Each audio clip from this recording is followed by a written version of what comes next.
So I finally got to see an Indian movie with an Indian audience. Last two times I've gone, we've been the only ones in the theater. This time, it was packed. Now, I checked out the action-adventure movie Shamshera. Is it worth seeing in the theater, though?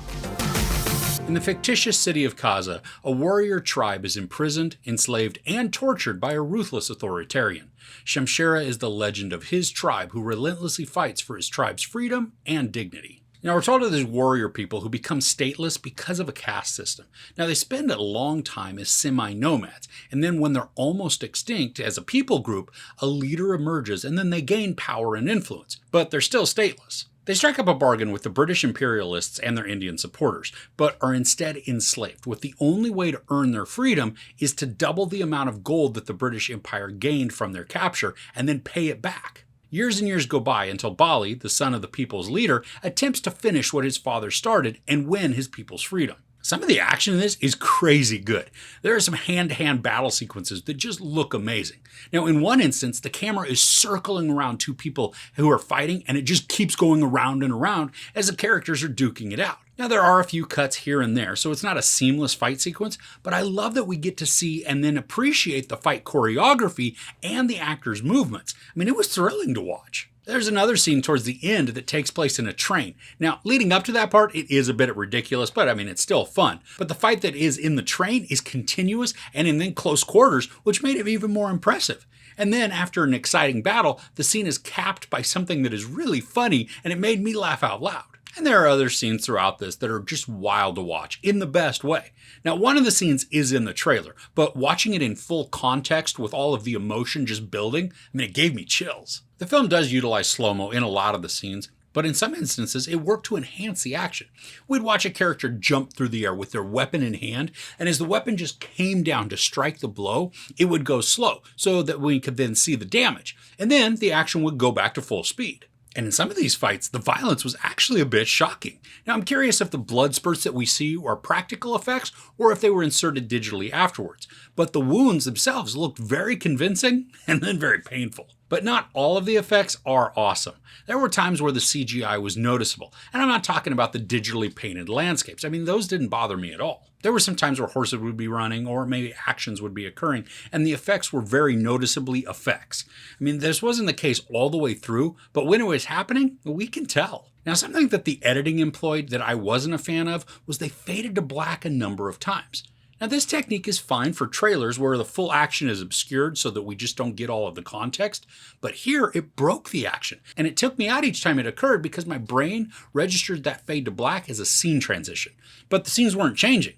Now, this didn't happen too often, but it did happen often enough that I noticed it and it bothered me. As I'm coming to expect while watching Indian films is the inclusion of song and dance numbers. There are probably 4 or 5 different song numbers in this, but they work as part of the storytelling, so I appreciate them for what they actually bring to the narrative.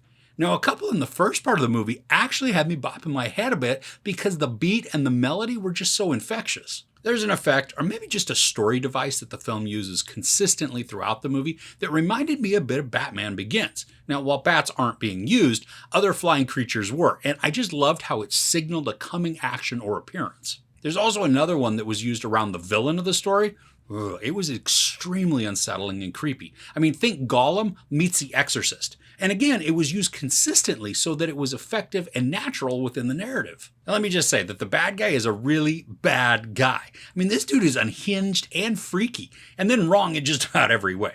Sanjay Dutt plays the inspector, or maybe he's a military guy, named Singh, and he's very easy to hate. There's nothing likable about the character, but the treachery that he displays is wonderful within the story. I mean, it adds a lot of apprehension to the narrative, and because of his actions and then lack of morals, there's a lot of peril that our characters face as well. And when the stakes are high, it becomes emotional and suspenseful. Now, something that I noticed, and I wouldn't have if I hadn't just watched the movies a few weeks ago, but this story has some similarities to Bahubali. It's not a copy per se, but part of the premise really did remind me of that pair of films. And those are both on Netflix, at least in the US at the time of this recording. So if you are in the mood for a period epic, I mean, I do recommend checking those out because they were awesome. The movie's about 2 hours and 45 minutes, and I think there's the right mix of action and drama so that the story doesn't feel uneven, and it wasn't slow for me. I mean, I think if anything, some portions may have been sped up or skipped through in order to move the narrative along. but I never felt like I was missing parts of the story. So even when it did feel a little rushed, I was still engaged and clicking with it. There's a romance in this, and I think that portion did feel a little sped up, but mainly so because the amount of time that's passing is just indeterminate. I couldn't tell if it were days or maybe even weeks between sequences. Now, there is one visual clue later on that gives us an idea of how much time has passed from one point to another, but overall, we're just not informed. Now, while Bali is out trying to get the means to free his people, the people that are enslaved and imprisoned are barely ever shown.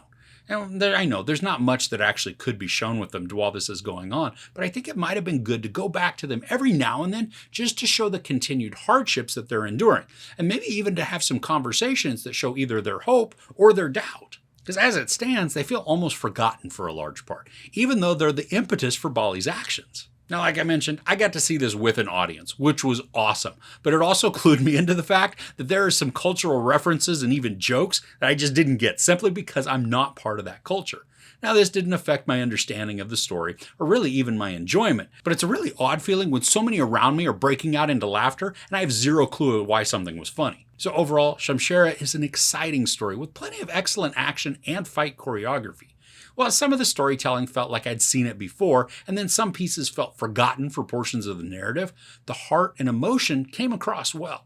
And that's in large part to the actors crafting characters that are engaging and captivating, whether they be the heroes or the villains. Now, I wasn't a fan of all of the editing styles, but the movie created a huge sense of excitement and was able to suck me into the narrative enough to give me chills at all the right moments. And the song and dance numbers also worked to support the story, giving greater context and creating sequences that had me tapping my foot and bopping my head to the infectious melodies. There's sex, no nudity or profanity, but a ton of brutal violence. I give Shamshera 3.5 out of 5 couches.